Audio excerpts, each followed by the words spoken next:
వి health ఛానల్కి స్వాగతం. లివర్కు ఎలాంటి సమస్యలు వస్తాయి, వస్తే దానికి ఎలాంటి చికిత్స అవసరం, లివర్ దాని పనితనం గురించి పూర్తి అవగాహన కల్పించడానికి ఇప్పుడు మనతో పాటు స్టూడియోలో ఉన్నారు గ్యాస్ట్రో ఎంట్రాలజిస్ట్ డాక్టర్ రాజేష్ గారు మనతో పాటు స్టూడియోలో ఉన్నారు. నమస్కారం అండి. సార్ చెప్పండి సార్, అసలు మన శరీరంలో లివర్ చేసే పనేంటి? లివర్ అనేది మనకి the most important organ in the body. ఎందుకు అంటే ఇప్పుడు హార్ట్ రిలేటెడ్ ఇష్యూ ఉందంటే హార్ట్ మనకి అది ఆగిపోతే చనిపోతారు, లేదంటే నార్మల్గా అది పనిచేస్తూ ఉంటుంది.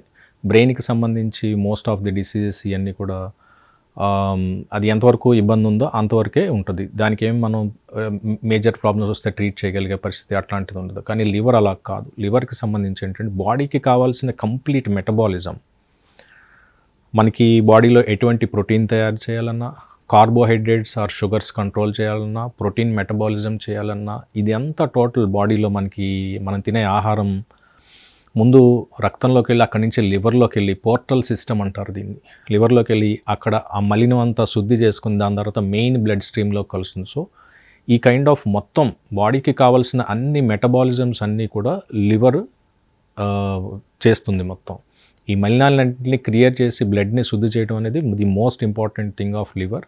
అది జరగకపోతే or else liver function down అయితే ఇది డైరెక్ట్గా అన్ప్యూరిఫైడ్ బ్లడ్ అనేది మనకి మెయిన్ బ్లడ్ స్ట్రీమ్లో ఎంటర్ అయ్యి రకరకాల ప్రాబ్లమ్స్ అనేవి వస్తాయి. అంటే లైక్ ఎలాంటి ప్రాబ్లమ్స్? లివర్కి సంబంధించి లివర్ డ్యామేజ్ అయ్యే కొద్దీ అంత తొందరగా డ్యామేజ్ అవ్వద్దు. అది మనకి సంబంధించి చాలా టైం పడుతుంది. 15 years, 20 years, 25 years. ఎవరైతే మనకి ఆల్కహాల్ ఎక్కువ తీసుకునే వాళ్ళు ఉండొచ్చు, hepatitis A, B, C virus or E virus infection అయ్యే వాళ్ళు ఉండొచ్చు, మనకి ఐరన్ ప్రాబ్లమ్స్, మెటబాలిజం ప్రాబ్లమ్స్ వల్ల హీమోసెడ్రోసిస్ అంటారు దానివల్ల కానీ, లేదంటే కాపర్ మెటబాలిజం వల్ల కానీ, అండ్ వేరియస్ అదర్ రీజన్స్ ఉన్నాయి. నీ టాక్సిక్ రెగ్యులర్గా తీసుకున్న టాక్సిక్ సమ్ ఇంజెక్షన్ కానీ, ఇవన్నిటి వల్ల ఏమవుతుందో లివర్ అనేది స్లోగా మెల్లిమెల్లిగా డ్యామేజ్ అవుతూ ఉంటుంది over a period of long duration. Damage అయిన తర్వాత ఒక సెట్ ఆఫ్ ప్రాబ్లమ్స్, ఎలాంటి పేషెంట్ అయినా కానీ ఒక సెట్ ఆఫ్ ప్రాబ్లమ్స్ డెవలప్ అవుతూ ఉంటాయి. నేను చెప్పిన ఈ మెటబాలిజమ్స్లో ఏదైతే ఈ ప్రోటీన్ ప్రొడక్షన్ తగ్గటం కానీ, దానివల్ల ఏంటంటే రక్తం గడ్డకట్టడానికి సంబంధించిన ప్రోటీన్స్ తగ్గడం వల్ల రక్తం పలచబడుతుంది. రెండు, మనకి ఈ కార్బోహైడ్రేట్ మెటబాలిజం తక్కువ అవటం వల్ల ఏంటంటే గ్లూకోజ్ అనేది తక్కువ అవుతుంది. సో దీన్ని మనం హైపోగ్లైసిమియా అటాక్స్ అంటాం. ఇలా వచ్చేదానికి అవకాశం ఉంటుంది. ఫ్యాట్ మెటబాలిజం తగ్గుతుంది. సో బాడీలో ఉన్న ఫ్యాట్ అంతా కరిగిపోయి ఓవరాల్గా ఓవర్ ఏ పీరియడ్ ఏమవుతుందంటే పేషెంట్స్ మజిల్ లాస్ అయిపోతుంది, ప్రాపర్గా అన్నం అరగదు, హెయిర్ లాస్ అవుతుంది, ఈ మెలార్ ప్రామినెన్స్ ఇవన్నీ ప్రామినెంట్ అవుతాయి. దెన్ మగవాళ్ళలో ఈ గైనకోమాస్టియా డెవలప్ అవటం కానీ, టెస్టోస్టిరాన్ హార్మోన్ ప్రొడక్షన్ తక్కువ అవటం కానీ, స్లోగా పొట్ట ఉబ్బి వాటర్ ఫామ్ అవడం కానీ, బట్ ఎసైటిస్ అంటారు మనం దీన్ని. దాని తర్వాత మెయిన్ ప్రాబ్లం ఏంటి అంటే ఈ లివరు రాను ఈ over a period of time, నేను ఏదైతే 20-25 years చెప్పానో, సాఫ్ట్గా ఉండాల్సిన లివర్ అలా వెరీ వెరీ హార్డ్ అయిపోతుంది. దానివల్ల ఏంటంటే మనకి ఒక పోర్టల్ సిస్టమ్ అనేది ఉంటుంది. బ్లడ్ మనకి పేగుల నుంచి ఏదైతే కలెక్ట్ అయ్యి డైరెక్ట్గా మెయిన్ స్ట్రీమ్ బ్లడ్లోకి వెళ్ళదు. అది త్రూ లివర్ వెళ్ళి అక్కడి నుంచి ప్యూరిఫై అయ్యి మెయిన్ స్ట్రీమ్ బ్లడ్. ఎప్పుడైతే లివర్ హార్డ్ అయిపోతుందో అది ఒక బ్లాక్ లాగా అయిపోతుంది. ఈ సిస్టమ్కి, పోర్టల్ సిస్టమ్కి, ఒక బ్లడ్ ఫ్లోకి బ్లాక్ లాగా అయిపోతుంది. ఎప్పుడైతే బ్లాక్ అవుతుందో బ్లడ్ అక్కడ పూలప్ అవటం, ఆ పోర్టల్ సిస్టమ్ ఉబ్బటం. సో ఎక్కడికక్కడ మనకి పర్టికులర్గా ఈ ఈసోఫేగస్ అండ్ ఈ స్టమక్కి సంబంధించిన ఆ జంక్షన్ దగ్గర వ్యారిసెస్ అంటారు. మోస్ట్ ఆఫ్ ది పేషెంట్స్ ఎవరైతే ఈ సిరోసిస్ అనేది డెవలప్ చేసుకుంటారో వీళ్ళు ఏమవుతుందంటే ఈ రక్తనాళాలు ఏదైతే ఉబ్బుతాయో అవి పగిలి చనిపోతూ ఉంటారు. ఆ పగిలినప్పుడు ఏంటంటే ఆ బ్లీడింగ్ అనేది చాలా టొరెన్షియల్ బ్లీడింగ్ ఉంటుంది. నాట్ లైక్ ఏ స్మాల్గా ఏదో అల్సర్గా హోల్ పడింది స్లోగా బ్లీడ్ అవ్వడం ఇలాంటిది కాదు. అది వితిన్ ఒక 1 hour టైంలో ఒక 1 liter 2 liters బ్లడ్ అందులోంచి వచ్చి రక్తపు వాంతులు వచ్చి చనిపోయారు అని చెప్తూ ఉంటారు. The same thing happens. So ఆ ఉబ్బులు ఫామ్ అవటం కానీ, దాని తర్వాత మనకి ఈ మలినాలు ఇంటెస్టైన్ నుంచి అబ్జర్వ్ చేసుకున్న మలినాలు క్లియర్ అవ్వకపోవటం వల్ల అమ్మోనియా కంటెంట్ అనేది బ్లడ్లో చాలా పెరుగుతుంది. అమ్మోనియా కంటెంట్ డైరెక్ట్గా బ్లడ్లో ఎంటర్ అవ్వడం వల్ల ఏంటి అంటే బ్రెయిన్లో మనకి మనిషి మగతగా ఉండటం కానీ, ఎక్కువసేపు అలా నిద్ర వచ్చినట్టు పడుకుని ఉండటం కానీ ఇలాంటివి ఫామ్ అవుతాయి అంత. సో ఈ లివర్ దెబ్బతిన్న పేషెంట్స్లో ఒక set of all these things మనకి కనపడుతూ ఉంటాయి లక్షణాలు. అలాగే సార్, లివర్ కొంత డ్యామేజ్ అయిన వెంటనే దానంతట అది నయం చేసుకుంటుంది అంటారు, అది నిజమే అంటారా? లివర్కి రీజనరేషన్ కెపాసిటీ ఉంటుంది, where there is no other organ in the body don't have this kind of regeneration. So this regeneration capacity వల్లే it takes long time for the liver to get damaged. Initial ఫేజెస్లో liver కొంత damage అయిన తర్వాత ఒక దగ్గర regenerate అయ్యి ఇలా కొత్తగా ఒక బాల్ లాగా తయారవుతుంది. అలాగా over a period of years మొత్తం లివర్ అంతా ఈ సిరోసిస్ ఉన్న పేషెంట్స్లో ఏంటంటే రీజనరేషన్ నాడ్యూల్స్, నార్మల్ ఈ డీఫంక్షనింగ్ లివర్ చూస్తే మనకి ఇలా బాల్స్ లాగా నట్ మెగ్ లివర్ అంటారు దీన్ని. ఇలా గుణుపులు సాఫ్ట్గా ఉండాల్సిన లివర్ ఇలా అయిపోతుంది. That is because of the regeneration capacity. And if liver is healthy, మనం ఎవరికైనా లివర్ సర్జరీ చేసాం, హాఫ్ ఆఫ్ ది లివర్ తీసేసాం and rest only half of the liver ఉంది అంటే, ఈ రెస్ట్ ఆఫ్ ది హాఫ్ ఏదైతే బాడీ రిక్వైర్మెంట్స్ ఎంతవరకు ఉందో అంతవరకు ఆ లివర్ని అది రీజనరేట్ చేసుకుంటుంది. ఫిజియలాజికల్గా అన్నీ కూడా సెట్ అవ్వడానికి లివర్ అనేది రీజనరేట్ అవుతుంది. ఓకే సార్, అలాగే లివర్ డ్యామేజ్కి మోస్ట్ ఆఫ్ ది కారణాలు ఏంటంటారు? మనకి పర్టికులర్గా 5 నుంచి 6 మోస్ట్ కామన్గా ఉండే కారణాలు ఉన్నాయి. ఒకటి, there is no doubt alcoholism and the most common cause of the liver damage. ఒక 15 years 20 years డైలీ ఆల్కహాల్ తీసుకున్నారంటే లివర్ అనేది డ్యామేజ్ అవుతుంది. రెండు వచ్చేటప్పటికి hepatitis B, hepatitis C infections. Most common వల్ల ఎక్కువగా లివర్ డ్యామేజ్ అయ్యేది హెపటైటిస్ సి ఇన్ఫెక్షన్స్ వల్ల. ఎందుకు అంటే హెపటైటిస్ సి అనే వైరస్కి దీర్ఘకాలికంగా బాడీలో ఉండిపోయే లక్షణం ఉంటుంది. హెపటైటిస్ బికి అలా ఉండదు. మళ్ళీ అది వచ్చి ఇనీషియల్ ఫేజ్లో కొంచెం ప్రాబ్లమ్స్ క్రియేట్ చేసి తగ్గిపోతుంది. కానీ హెపటైటిస్ సి అలా కాదు. 50% ఆఫ్ పేషెంట్స్ ఎవరైతే మనకి హెపటైటిస్ సి వస్తుందో వాళ్ళు దీర్ఘకాలికంగా వాళ్ళ బాడీలో హెపటైటిస్ సి అని ఉండిపోయి క్రానిక్ హెపటైటిస్ సి ఇన్ఫెక్షన్ వల్ల సిరోసిస్ అనేది డెవలప్ అవుతుంది.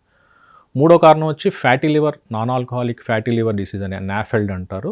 దానివల్ల ఏంటి ఎక్కువ హై ఫ్యాట్ కంటెంట్స్ ఉన్న ఫుడ్ తినటం వల్ల అవ్వచ్చు, ప్రాపర్గా ఎక్సర్సైజ్ లేకపోవడం వల్ల అవ్వచ్చు, ఈ రోజులో మనం చూసే జంక్ ఫుడ్ అవ్వచ్చు.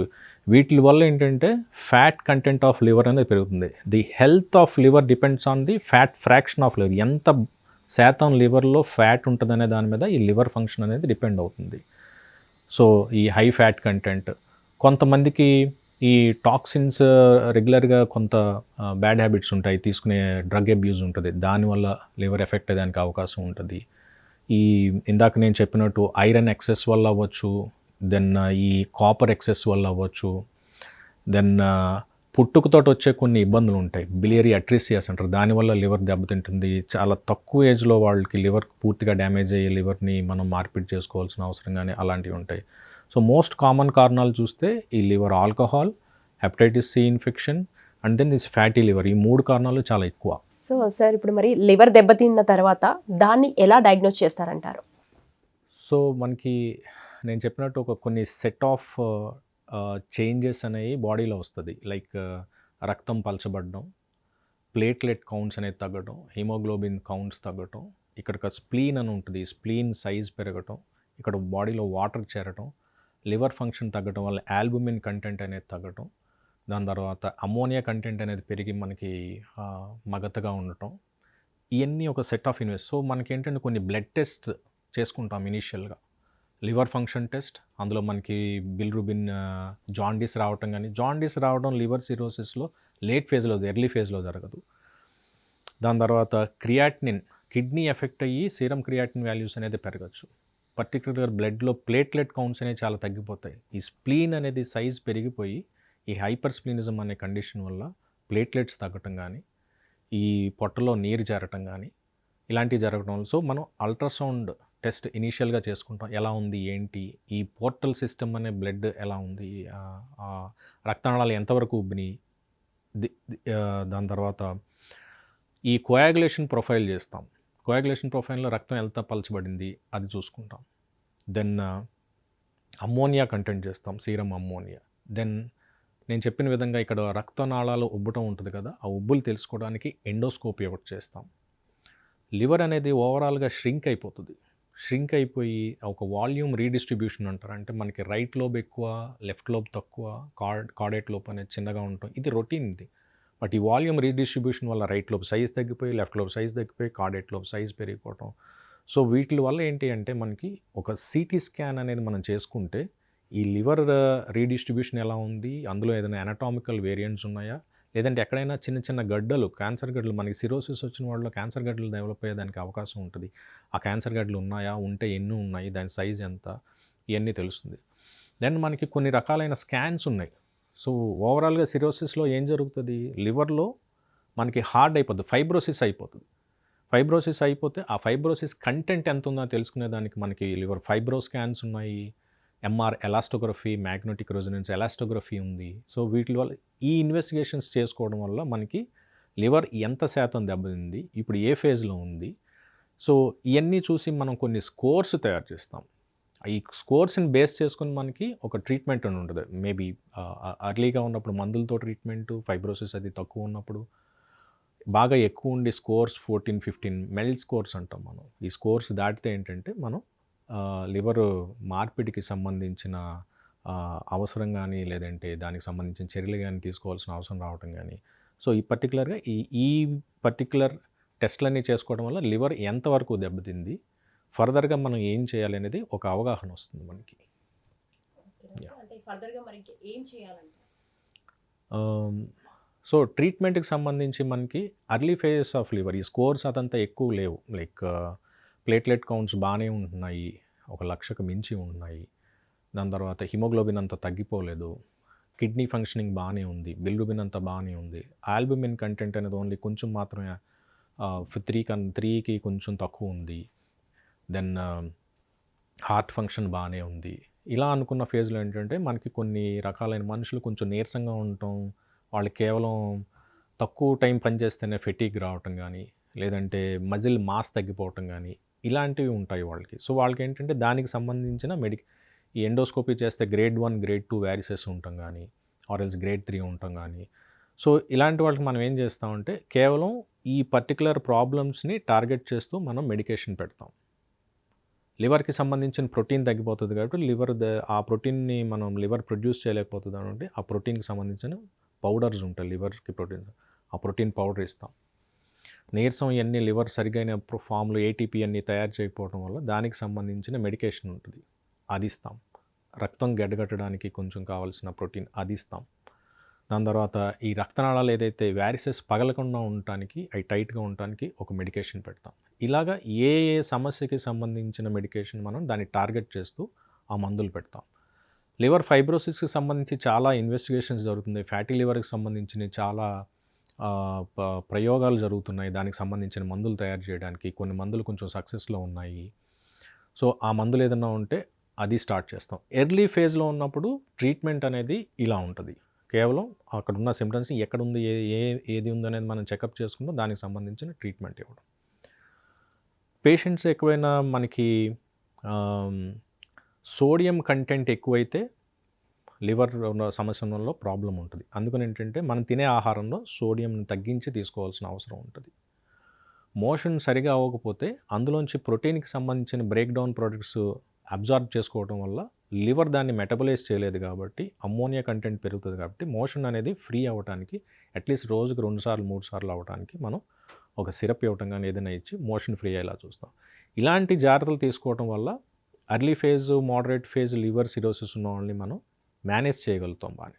కానీ బాగా ఎక్కువ నీరు వచ్చేసింది, దెన్ అమోనియా కంటెంట్స్ ఎక్కువ పెరిగిపోయినాయి, పేషెంట్ పదే పదే మగతగా వస్తుంది, ఈ వ్యారిసెస్ అనే పగలటానికి రెడీ ఉన్నా, లేదంటే 1-2 సార్లు ఒకసారి బ్లీడింగ్ అయినా కానీ వ్యారిసెస్ నుంచి, ఇలాంటి సిచ్యువేషన్ ఏదన్నా మనకు వచ్చినప్పుడు మెయిన్ ట్రీట్మెంట్ ఎప్పుడైతే మనం అర్లీ సిఎల్డి, క్రానిక్ లివర్ డిసీజ్ కాకుండా లేట్ సిఎల్డి మనకి ఇలాంటి పరిస్థితి వచ్చినప్పుడు, స్కోర్స్ అన్నీ మోర్ దాన్ 14, 17, 20, 22 ఇలా వచ్చినప్పుడు, అలా ఆ టైంలో మనకు డయాగ్నోజ్ అయినప్పుడు main treatment for liver cirrhosis ఏంటి అంటే ఒక ట్రాన్స్ప్లాంటేషన్ అనేది మెయిన్ ట్రీట్మెంట్ ఉంటుంది, లివర్ ట్రాన్స్ప్లాంటేషన్. ఇది అంత చిన్న విషయం అలా కాదు. ఆ ట్రాన్స్ప్లాంట్ అనే ఈరోజు అనుకుంటే రేపు అయిపోయేది కాదు. సో ఏంటి అంటే దాన్ని ఒక పద్ధతి ప్రకారం ఇందులో సాధక బాధకాలు ఏంటి, అసలు ఏంటి దీనికి సంబంధించింది అనేది క్షుణ్ణంగా తెలుసుకుని ఒక ఆర్గాన్ ట్రాన్స్ప్లాంటేషన్ లిస్టింగ్ ప్రోగ్రామ్ ఉంటుంది. అన్ని రకాలైన పరీక్షలు చేయించుకుని ఈ పేషెంట్కి ట్రాన్స్ప్లాంట్ చేయాల్సిన అవసరం ఉందని మేము నిర్ధారించిన తర్వాత ఆ పర్టికులర్ జీవన్దాన్ సొసైటీకి కానీ వాళ్ళకి మనం లిస్టింగ్ చేసుకుని ఈ ఆర్గాన్ ట్రాన్స్ప్లాంట్ పూల్లోకి ఎంటర్ అవ్వాలి. ఎందుకంటే అది ఇలా ఎంటర్ అయిన వెంటనే అది అయిపోదు, ఇట్ టేక్స్ లాంగ్ టైం, కొన్ని హాస్పిటల్స్ 6 మంత్స్, కొన్ని హాస్పిటల్స్ 1 year పట్టేదానికి అవకాశం ఉంటుంది. ఇది దేనికంటే మనకి డిసీజ్ డోనార్. లైవ్ డోనార్కి సంబంధించి ఏంటి అంటే కొన్ని హాస్పిటల్స్కి పర్మిషన్ ఉంది లైవ్ డోనార్కి. సో లైవ్ డోనార్కి సంబంధించి మనకి కేవలం తక్కువ టైంలోనే వితిన్ 15 to 20 daysలోనే మనం ఆర్గాన్ ట్రాన్స్ప్లాంటేషన్ చేసేదానికి అవకాశం అనేది ఉంటుంది. బట్ లివర్ పూర్తిగా పాడైన తర్వాత దానికి మెయిన్ ట్రీట్మెంట్ అని ఒక క్వశ్చన్ వస్తే దానికి ట్రీట్మెంట్ ఏంటంటే లివర్ ట్రాన్స్ప్లాంటేషన్ అనేది మనకి ట్రీట్మెంట్లో. ఓకే డాక్టర్, అలాగే లివర్ ట్రాన్స్ప్లాంటేషన్ ఎప్పుడు చేయాల్సి వస్తుంది అంటారు? మనకి ఈ స్కోరింగ్ సిస్టమ్స్ నేను చెప్పాను కదా, ఈ 14 మెల్ట్ స్కోర్ అంటారు. ఆ మెల్ట్ స్కోర్ 14 దాటిన తర్వాత కానీ, దాని తర్వాత ఇంట్రాక్టబుల్ అసైటిస్ అంటారు, రిపీటెడ్గా మనకి డీకాంపెన్సేషన్ అంటారు లివర్ని, అలా జరిగినప్పుడు కానీ, బ్లడ్ ఎప్పుడన్నా ఒకసారి బ్లీడింగ్ మనకి వ్యారిసెస్ అనేది పగిలి బ్లీడింగ్ వచ్చినప్పుడు కానీ, దెర్ ఆర్ మెనీ ఇండికేషన్స్ మనం చూసుకుంటే లివర్ ట్రాన్స్ప్లాంటేషన్కి. అండ్ ఈ లివర్ ట్రాన్స్ప్లాంటేషన్ అనేది ఇన్ జనరల్గా లేట్ ఫేజెస్లో మనం పేషెంట్ బాగా వీక్ అయిపోయి, లేదంటే అన్ని రకాలుగా నీరసమయ్యి ప్రోటీన్ తగ్గిపోయి అలాంటి ఫేజ్లో మనం చేయడం కన్నా రిజల్ట్స్ అనేది ఎప్పుడు బాగుంటుందంటే కొంచెం అర్లీగా ట్రాన్స్ప్లాంటేషన్కి డిసైడ్ అయ్యి చేసుకుంటే దాని సర్జరీ రిలేటెడ్ రిస్క్ కానీ, సర్జరీ తర్వాత రికవరీస్ కానీ చాలా బాగుంటాయి. సర్జరీకి సంబంధించిన రిస్క్ అనేది చాలా తగ్గుతుంది. ఎందుకంటే transplantation surgery it takes almost any kind of transplantation will take around 15 hours to 20-25 hours time పడుతుంది అంతా. చాలా మందిలో అయితే ముక్క లేనిది ముద్ద దిగదంటారు. సో చాలా మంది అయితే ఇప్పుడు అతి నాన్ వెజ్కు అలవాటు పడ్డారు. మరి దీనికి కూడా లివర్ ఏమైనా చెడిపోయే ప్రమాదం ఉందంటారా? ఇందాక నేను చెప్పిన కండిషన్స్లో alcohol is one of the most common reason for liver cirrhosis. That is a non alcoholic liver disease అంటారు, ALD. సో ఆల్కహాల్ కాకుండా ఇన్ఫెక్షన్, హెపటైటిస్ సి, అది కాకుండా ఈ హై ఫ్యాట్ కంటెంట్ ఉన్న ఫుడ్ తీసుకోవటం, జంక్ ఫుడ్ తీసుకోవటం, పర్టికులర్గా ఎక్కువ నాన్ వెజ్ ఈ మధ్యకాలంలో చాలా విపరీతంగా అయింది. దీన్ని మనం NAFLD non alcoholic fatty liver disease. ఇది ఆల్కహాలిక్ ఫ్యాటీ లివర్ డిసీజ్ ఎంత డేంజరస్, ఇది కూడా సేమ్ అంతే డేంజరస్. కాకపోతే ఏంటి అంటే మనకి ఎప్పుడైతే ఈ రిలేటెడ్ డైట్స్ కానీ ఒక కారణం తెలిసింది ఎందుకు అది డెవలప్ అవుతుంది ఫ్యాటీ లివర్ డిసీజ్ అనేది, అది కారణం తెలిసిన తర్వాత మనం దాన్ని కంట్రోల్ చేసుకుని దాని తర్వాత కొన్ని రకాలైన other precautions like exercise, walking for daily walking చేసుకుంటాం. దీనివల్ల కొంత వెయిట్ తగ్గడం, దీనివల్ల ఏమవుతుందంటే ఆ ఫ్యాటీ లివర్ అనేది కొంతవరకు తగ్గి ఈ నాన్ ఆల్కహాలిక్ ఫ్యాటీ లివర్ డిసీజ్ని కొంచెం తగ్గించుకోవచ్చు, మనం కంట్రోల్లో ఉంచుకోవచ్చు. సో అలాగే డాక్టర్, ఇప్పుడు లివర్ దెబ్బతిన్న వాళ్ళలో తీసుకోవాల్సిన జాగ్రత్తలు ఏంటంటారు? సో మనకి లివర్ ఎందుకు దెబ్బతింది అనేది కారణం తెలుసుకునే పర్టికులర్గా ఈ ఆల్కహాల్ రిలేటెడ్ అయితే కంపల్సరీ ఆల్కహాల్ స్టాప్ చేయాల్సి ఉంటుంది. ఈ హెపటైటిస్ సికి సంబంధించింది అయితే ఈ రోజుల్లో హెపటైటిస్ సికి ఇన్ఫెక్షన్కి మంచి ట్రీట్మెంట్ ఉంది. ఒకప్పుడు క్యూరేటివ్ ట్రీట్మెంట్ లేదు, ఇప్పుడు ఏంటంటే కంప్లీట్గా క్యూర్ అయ్యే ట్రీట్మెంట్ అనేది వస్తుంది.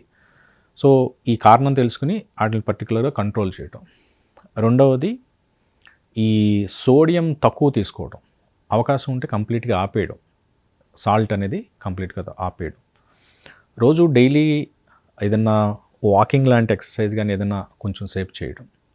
3, మనం ఇచ్చే మందులు, డాక్టర్ ఇచ్చిన ప్రిస్క్రిప్షన్స్ అనేది కంపల్సరీ ఆ మందులు లాంగ్ టర్మ్లో యూజ్ చేయాల్సి వస్తుంది, లాంగ్ టర్మ్లో యూజ్ చేయాలి. టైం టు టైం పేషెంట్ ఉన్న కండిషన్ బట్టి మనం కొన్ని ఒక సెట్ ఆఫ్ ఇన్వెస్టిగేషన్స్ అనేది చేయించుకోవాల్సిన అవసరం ఉంటుంది. లైక్ మనకి CBP, PTINR, ultrasound scan, serum creatinine value, endoscopy, ఇది బేస్ లైన్, ఇది బేసిక్ టెస్ట్లు. ఈ టెస్ట్లు అనేది ప్రతి 3 నెలల నుంచి 6 నెలల పేషెంట్ ఉన్న కండిషన్ ఏ ఫేజ్ ఆఫ్ సిరోసిస్లో ఉన్నాడు అనేది, ఇవన్నీ కూడా కంపల్సరీ తీసుకోవాల్సిన జాగ్రత్తలు. లివర్ పేషెంట్స్లో ఎక్కువగా ఫ్యాటీ డైట్ తీసుకోవటం కానీ, దాని తర్వాత ఏదన్నా అదర్ అలవాట్లు ఉంటాయి డ్రగ్స్ రిలేటెడ్ కానీ, ఏదైనా సిగరెట్ స్మోకింగ్ అలాంటి అలవాట్లు ఏమైనా ఉంటే దాన్ని స్టాప్ చేసుకోవాల్సిన అవసరం కానీ, ఇవన్నీ తీసుకోవాల్సిన జాగ్రత్తలు. సార్ అలాగే లివర్ దెబ్బతిన్న వాళ్ళలో అయితే వారికి క్యాన్సర్ వచ్చే అవకాశం ఉందా? వాటిని ఎలా నిర్ధారిస్తారు? దానికి ఏ విధమైనటువంటి ట్రీట్మెంట్ ఉంది మీ దగ్గర? సిరోసిస్ డెవలప్ అయిన పేషెంట్స్లో మ్యాలిగ్నెన్సీస్, లివర్ ట్యూమర్స్ డెవలప్ అవడం అనేది చాలా ఫ్రీక్వెంట్గానే చూస్తాం. అది చాలా రేర్ థింగ్ అయితే ఏం కాదు, ఫ్రీక్వెంట్గా చూస్తాం. సో వాళ్ళలో మనం పర్టికులర్గా ఆల్కహాలిక్ లివర్ డిసీజ్ కన్నా ఈ హెపటైటిస్ సి రిలేటెడ్ లివర్ డిసీజ్లో క్యాన్సర్స్ అనే కణాలు అనేది ఈ గడ్డలు డెవలప్ అవడం అనేది చాలా ఫ్రీక్వెంట్గా జరుగుతూ ఉంటుంది. ఇందాక చెప్పిన ఇవాల్యుయేషన్లో మన CT scan then serum AFP levels అంటారు. ఇది చేసుకుని మనం నిర్ధారించుకోవచ్చు అది గడ్డ ఒకటి ఉందా, ఎన్ని గడ్డలు ఉన్నాయి, దాని సైజ్ ఏంటి, దాని తర్వాత దాని రెండు పక్కల ఇన్వాల్వ్ అయిందా, లేదు బాడీ అంతా కూడా ఏమన్నా ఇన్వాల్వ్ ఎక్కడైనా స్ప్రెడ్ అయిందా, అవుట్ సైడ్ లివర్ ఎక్కడైనా స్ప్రెడ్ అయిందా, ఇవన్నీ కూడా సిటీ స్కాన్ కానీ పెట్ స్కాన్ కానీ చేసుకుని మనం నిర్ధారించుకోవచ్చు. ఒకవేళ క్యాన్సర్స్ డెవలప్ అయితే ఈ లివర్ దెబ్బతిన్న వాళ్ళలో కొన్ని పర్టికులర్ క్రైటీరియాస్ ఉన్నాయి. మిలాన్స్ క్రైటీరియా అని డిఫరెంట్ క్రైటీరియాస్ ఉన్నాయి. ఈ క్రైటీరియా ప్రకారం ఏంటి అంటే ఇప్పుడు ఎక్స్టెండెడ్ మిలాన్ కొత్త క్రైటీరియాస్ వచ్చినాయి. ఈ క్రైటీరియాస్ వల్ల ఏంటి అంటే క్యాన్సర్ వచ్చిన పేషెంట్స్లో కూడా మనం లివర్ ట్రాన్స్ప్లాంట్ చేసేదానికి అవకాశం ఉంది. అది పర్టికులర్గా ఒక గడ్డ ఏదైనా ఉండి అది 5 సెంటీమీటర్స్ కన్నా పెద్దగా లేకపోవడం అవ్వచ్చు, లేదంటే చిన్న 3 గడ్డలు 4 గడ్డలు ఉండి అవి మోర్ దాన్ 3-4 సెంటీమీటర్స్ కన్నా ఎక్స్టెండెడ్ లేకపోయినా, ఇలాంటి సిచ్యువేషన్లో మనకి ట్రాన్స్ప్లాంటేషన్ కంప్లీట్ క్యూరేటివ్ ట్రీట్మెంట్ వస్తుంది. కానీ ఎప్పుడైతే ఈ క్యాన్సర్ కంప్లీట్గా లివర్ అంతా స్ప్రెడ్ అయ్యి లేదంటే లివర్ని దాటి బయటికి వచ్చిందంటే మనకి ట్రీట్మెంట్ ఆప్షన్స్ అనేవి చాలా తగ్గిపోతాయి. అలాగే మనకి లివర్ బాగున్న వాళ్ళలో ఎక్కడైనా ఒకటి క్యాన్సర్ గడ్డ వచ్చిందంటే లివర్ సర్జరీ చేస్తాం. హాఫ్ ఆఫ్ ది లివర్ తీసేసి వాళ్ళకి మనం సర్జరీ చేస్తే సరిపోతుంది. అది అలా చేయొచ్చా వీళ్ళలో అంటే అలా చేసేదానికి అవకాశం తక్కువ. ఎందుకు అంటే లివర్ సర్జరీస్లో మెయిన్ పేషెంట్ ఫర్దర్గా ఎలా ఉంటాడు, బతుకుతాడా, బయటకు వస్తాడా లేదా అనేది ఈ ఫ్యూచర్ లివర్ రెమినెంట్ అంటారు, ఎఫ్ఎల్ఆర్ అంటారు. ఈ ఎఫ్ఎల్ఆర్ ఫంక్షనాలిటీని బట్టి మనం దాన్ని ఎంత పర్సంటేజ్ ఉందనే దాన్ని బట్టి, దాని ఫంక్షన్ ఎంతవరకు ప్రిజర్వ్ అయిందనే దాన్ని బట్టి మనిషి బతుకుతాడా లేదా అని చెప్తాను లివర్ సర్జరీస్ తర్వాత. లివర్ మనకి చైల్డ్స్ క్రైటీరియాస్ అంటారు, చైల్డ్ ఏ, బీసీ అనేది. ఈ చైల్డ్ ఏ ఉన్న కండిషన్లో లివర్ సర్జరీ చేసి కేవలం క్యాన్సర్ గడ్డను తీసేదానికి అవకాశం ఉంటుంది. కానీ ఒకసారి చైల్డ్స్ బి అండ్ సిలోకి వెళ్తే లివర్ సర్జరీస్ మనం చేయను. ఎందుకంటే 50% 60% లివర్ని తీసేదానికి అవకాశం ఉంటుంది. 30% లివర్ని తీసినా వాళ్ళు ఒకసారి డేంజర్కి వెళ్ళేదానికి అవకాశం ఉంటుంది. అందుకని వాళ్ళలో గుడ్ ఆప్షన్ ఏంటంటే ట్రాన్స్ప్లాంటేషన్ గుడ్ ఆప్షన్. సో మనకి క్యాన్సర్స్ వస్తే లివర్ పాడైన వాళ్ళు that is not the end of road. There are many criteria, normal criteria, extended criteria. మంచి centre with good liver volume ఉన్న దాంట్లో మనం సంప్రదిస్తే ఇలాంటి సర్జరీస్ అనే దానికి చేసుకుని పూర్తిగా లివర్ క్యాన్సర్ని క్యూర్ చేసుకోవచ్చు. Right, thank you so much doctor గారు. లివర్ సమస్యలకు సంబంధించి మాకున్న డౌట్స్ని చాలా బాగా ఎక్స్ప్లెయిన్ చేశారు. Thank you so much doctor గారు. సో చూసారు కదండి, లివర్ సమస్యలకు తీసుకోవాల్సిన విధానాలు, పాటించవలసిన జాగ్రత్తలు. సో ఇది ఇవాల్టి ఇంటర్వ్యూ. మరో ఇంటర్వ్యూతో మళ్ళీ కలుద్దాం. నమస్కారం.